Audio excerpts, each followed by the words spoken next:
Hey everybody, welcome to Trading Capital's exclusive analysis. In today's video, we're discussing some potential long trade setups and some stocks that I'm actually getting a little bit more bullish on. So AMC just reported earnings after the bell. They actually had a surprise beat on the earnings, but the stock is trading lower, falling down to 972. I actually love this type of price action. Why is that? Well, simply to put it, AMC has been carving out this base, and it looks to be trying to put in this inverted head and shoulders pattern. And this is actually a very, very big right shoulder. And what we're getting right now is a retrace in the after hours, potentially to this neckline. If AMC tomorrow gets a retrace back to this neckline, I will likely be buying that level of support. Here's the reason why. Well, it would be a retrace back to the low end of the range. It would also be a retrace to the breakout zone over here. And this could be setting up a potential inverted head and shoulders pattern, which if we get a break and holding of this neckline here, you could see a move all the way up to 1619, basically this high pivot over here. And then you have that massive breakaway gap to the downside that could obviously be filled in the short term. So I'm actually looking super bullish on AMC if we get that correct retrace, and then just using these wick lows on a daily basis as a stop loss to control the downside risk. But I am leading more bullish and picking up some AMC shares tomorrow if we get that retrace to this neckline. So I'm watching that closely. I do think there's going to be a rotation of capital into the small cap stocks, which obviously provide a little bit of an opportunity. Another one I'm bullish on, which is super high risk, is PIXY, Shift PIXY. So what I'm seeing here is basically, let me just erase some of these trend lines here. So what I'm seeing here is you have this beautiful positive divergence. So here you made your pretty significant gap up and low. You made your RSI base over here. You had that big breakaway surge higher up to the 49.26 on PXY. You've now actually fallen sharply on the RSI, sharply on the price action, making new lows in PIXY. And now you're starting to have this bullish crossover out of the RSI. I believe that we could see some sort of a move similar to this where we get some big short squeeze. This is a very small micro cap stock.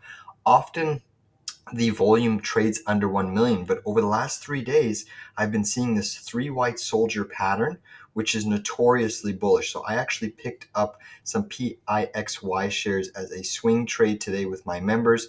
I am holding it overnight. You can see that it closed at 806. It's up to 841. Again, I repeat, this is super high risk. Nothing here is financial advice because this is only about a 4 or 5 million market cap. But I think that this is a potential squeeze candidate. I love this three white soldier pattern, an increase in volume above the usual volume trends. This should provide a pretty big surge higher, specifically since it is a microcap. Things could get squeezy. Just look at this move. I mean, you had a terrific move off of the lows here. This was a gap up, which shot up about 200%. Then you had a big pullback, but ultimately the whole move was about a 370% move from the lows, and we could certainly see something of that nature. Big levels that I'm watching. First resistance is this $16, $17 level to major gap. That's basically a 100% move from this technical level. Then you have another breakdown gap sitting around 131. So that would be about a 200% move from this level. And if things got really squeezy, you just never know how high this could go.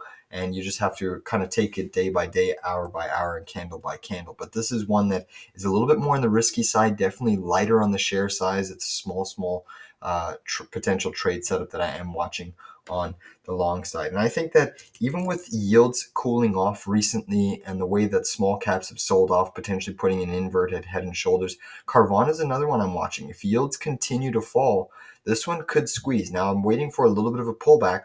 We could see a potential pullback, maybe to the low end of this range where you have this left shoulder, a nice carved head right off that 200 daily moving average. And then you want to see if you form this right shoulder, because if you do make, say, this inverted head and shoulders and you break this neckline, I mean, we're talking about a pretty big short squeeze move in the likes of some of these stocks. It could take you up to 46, even maybe back to the high end of this channel. But again, you have to really watch yields closely and what the IWM small caps do. UPST is one I'm going to keep on watch. It just had earnings and it got absolutely demolished and crushed. A massive amount of volume today, over 22 million shares. Look at that drop down, minus 27.3%. Horrific earnings report. So UPST is at technical support, this beautiful parallel channel, but typically after earnings, you get these margin calls, you get people that are continuing to sell, sell, sell. I would wait a couple days just to see how this shakes out, but you are at support. I'm watching this very, very closely to potentially buy on the long side, because one thing's for certain, this one still can squeeze higher and higher. Now that it has had a big, big drop to the downside, you're shaking out a lot of those weak hands. And yes, it's a horrific company, but if yields start to soften up, this is another buy now, pay later stock that could be beneficial. AFRM, Affirm, let me just type that correctly, is another one I'm watching. It had earnings today. It actually had a positive, it's down in the after, no, it's up in the after hours. That's what I thought, up to 23.93 right now. This one with the positive earnings is shaping up to also potentially be another potential squeeze candidate. One thing that I'm watching here is if you just draw a parallel channel, look at this. Look at this beautiful move. So you can either take it from that pivot if you're conservative, or you can be a little bit more aggressive and use that pivot high. Basically, I think a firm can actually get all the way up to this high end of the channel, call it about 27.50, and it should also correlate with basically this major technical gap fill to the upside. So watch AFRM very, very closely. There's two massive, massive levels where I think it could actually charge and scream higher, especially if small caps catch that bid and we see that capital rotate. Again, keeping a very, very tight stop loss on this name. But if we start to squeeze higher, I'm watching this one on a long trade for tomorrow, specifically around a day trade opportunity, because this one naturally can also squeeze pretty tremendously. I would love to see a retrace basically back to this pivot and then start to look for a little bit of a long entry if I'm considering a day trade long tomorrow morning, depending on how the markets open. On that note, thank you all for tuning in. That's just a few very, very high risk long trade setups that I am keeping my eye on. But again, with markets being at resistance, we want to be treading very, very carefully with S&P 500 and NASDAQ stocks at this point in time. Take care, everybody. Please hit this video a big like, and we'll see you in the charts tomorrow.